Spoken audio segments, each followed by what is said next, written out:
ಅಲ್ಲ, ನನಗೆ ಯತ್ನಾಳ್ ಸಾಹೇಬ್ರ ಬಗ್ಗೆ ವೈಯಕ್ತಿಕವಾಗಿ ಭಾಳ ಗೌರವ ಇದೆ. Because is one of the most senior most man. But ಯಾರ ಬಗ್ಗೆ ಮಾತನಾಡ್ತಿದ್ದಾರೆ ಅವರು? ಈ ರಾಜ್ಯದ ಮುಖ್ಯಮಂತ್ರಿ ಬಗ್ಗೆ ಈ ರೀತಿ ಮಾತನಾಡ್ತಕ್ಕಂಥದ್ದು ಸರಿಯಾ? ಸ್ವಲ್ಪ ಏನೇನೋ ಇಡ್ತಾ ಬಿಡ್ತಾ ಬೇಕಲ್ಲ. ಸುಮ್ಮನೆ ಏನೋ ಪಾಪ್ಯುಲಾರಿಟಿ ಸಿಗುತ್ತೆ ಮಾತನಾಡ್ತಕ್ಕಂಥದ್ದು ಎಷ್ಟು ಸರಿ? ಯತ್ನಾಳ್ ಸಾಹೇಬ್ರೆ, ನೀವು ಸೀನಿಯರ್ ಮೋಸ್ಟ್ ಇದ್ದೀರಿ. ಒಬ್ಬ ಈ ರಾಜ್ಯದ ಮುಖ್ಯಮಂತ್ರಿ ಬಗ್ಗೆ ಆ ರೀತಿ ಮಾತಾಡ್ತಿದ್ರೆ ನಿಮಗೇನು, what you feel, what you think of himself ಹೇಳ್ರಿ.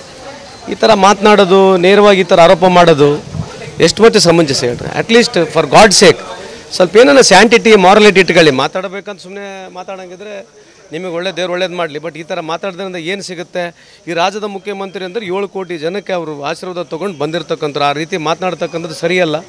ಸ್ಟಾಪ್ ಮಾಡಿ ಇದನ್ನು. ಆಮೇಲೆ ಮೀಡಿಯಾದವ್ರಿಗೇನೋ ನಿಮಗೆ ಪಾಪ್ಯುಲಾರಿಟಿ ಸಿಗುತ್ತೆ ಅಂತ ಹೇಳೋದು ಬಿಟ್ಟರೆ ಇದರಲ್ಲಿ you don't achieve anything. So ಅಲ್ರಿ, ಮಾಡಿದ್ದೆ ಸರ್ಕಾರ ಇದೆ ರೀ, ಸರ್ಕಾರ ಕೇಂದ್ರ ಸರ್ಕಾರ ಇದೆ. ಯಾವ ರೀತಿ ಯಾರಿದ್ದಾರೆ ಅವ್ರು ಮಾಡಲಿಲ್ಲ. ಮತ್ತು ಬಿ ಜೆ ಪಿ ಕೇಂದ್ರದಲ್ಲಿ ಸರ್ಕಾರ ಇದೆ ತಾನೇ, ಮತ್ತು ಯಾಕೆ ಬಿಡ್ತಾಯಿದೆ ಅಂಥವ್ರಿಗೆ ಮಾಡೋಕ್ಕೆ ಹೇಳಿ. ಯಾರನ್ನ ಆ ಥರ ಇದ್ದರೆ, if somebody has got link they have to find out. ಯಾರೇ ಫಂಕ್ಷನ್ಗೆ ಹೋದಾಗ why they have to link with C M ಯಾಕೆ ಲಿಂಕ್ ಮಾಡಬೇಕು? If somebody is found, because ನಾನು ಕೂಡ ಆ ಫಂಕ್ಷನಲ್ಲಿದ್ದೆ. ಆಮೇಲೆ ನೀವು ಕೂಡ ಕೇವಲ ಮುಸ್ಲಿಮರವರಿಗೆ ಅಷ್ಟೇ ದುಡ್ಡು ಕೊಡ್ತಾರೆ, ಮುಸ್ಲಿಮ್ಗರು ಅಷ್ಟೇ ದುಡ್ಡು ಕೊಡ್ತಾರೆ ಅಂತ ತೋರಿಸ್ತಾ ಇರೋ ತಪ್ಪಲ್ವಾ? ಅವ್ರು ಹೇಳಿರ್ತಕ್ಕಂಥದ್ದು ನನ್ನ ಅವಧಿಯಲ್ಲಿ ಈ ಬಾರಿ 2,500 ಕೋಟಿ ಕೊಟ್ಟಿದ್ದೇನೆ, 5 ವರ್ಷ ಅವಧಿಯಲ್ಲಿ 10,000 ಕೋಟಿ ಕೊಡ್ತೀನಿ ಅಂತ ಹೇಳಿದ್ದಾರೆ. ಈ ದೇಶದಲ್ಲಿ ಎಲ್ಲಿ ಹಿಂದೂವರಿಗೆ ಪಾಲು ಸಿಗುತ್ತೆ ಅವ್ರಿಗೆ ಕೂಡ ಮುಸಲ್ಮಾನರಿಗೆ ಪಾಲು ಸಿಗಬೇಕಂತ ಹೇಳಿದ್ದಾರೆ. ಅದನ್ನ ಕೇವಲ ಬರೀ ಮುಸಲ್ಮಾನರಿಗೆ ಕೊಟ್ಟಿದ್ದಾರೆ ಅಂತೇಳಿ ತೋರಿಸ್ತಕ್ಕಂಥದ್ದು ಕೂಡ ಸರಿಯಲ್ಲ ಅಂತ ನನ್ನ ವೈಯಕ್ತಿಕ ಅಭಿಪ್ರಾಯ ಇದೆ.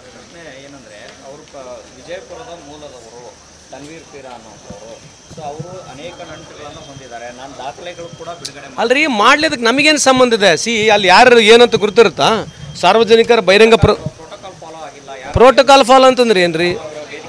ಅಲ್ರಿ ಅಲ್ಲ ಅದು ಈ ಥರ ಮಾತಾಡಿದ್ರೆ ಏನರ್ಥ? ಅವ್ರ ಹತ್ರ ಇನ್ಫಾರ್ಮೇಷನ್ ಇದ್ರೆ ನಮ್ಮ ಪೊಲೀಸಿಗೆ ಕೊಡ್ಬೋದಾಗಿತ್ತಲ್ಲ.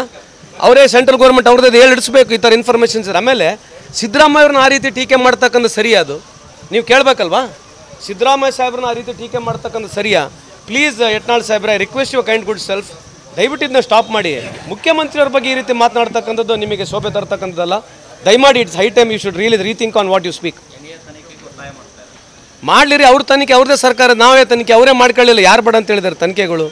ಬರೋದು ಸುಮ್ಮನೆ ಒಂದು ಏನು ಹೇಳೋದು ಹೋಗೋದು, ಯಾವುದೋ ಒಂದು ಕನ್ಸ್ಟ್ರಕ್ಟಿವ್ ಕೂಡ ಮಾತನಾಡಬೇಕಲ್ಲ. ಪ್ರತಿ ಟೈಮ್ ಏನೋ ಮೈಲೇಜ್ ಸಿಗುತ್ತೆ, ಪಾಪ್ಯುಲಾರಿಟಿ ಸಿಗುತ್ತೆ ಅಂತ ದಯವಿಟ್ಟು ಮಾತನಾಡಬಾರ್ದು ಅಂತ ತಮ್ಮಲ್ಲಿ ಅವರಲ್ಲಿ ಮನವಿ ಮಾಡ್ಕೊಳ್ತೇನೆ.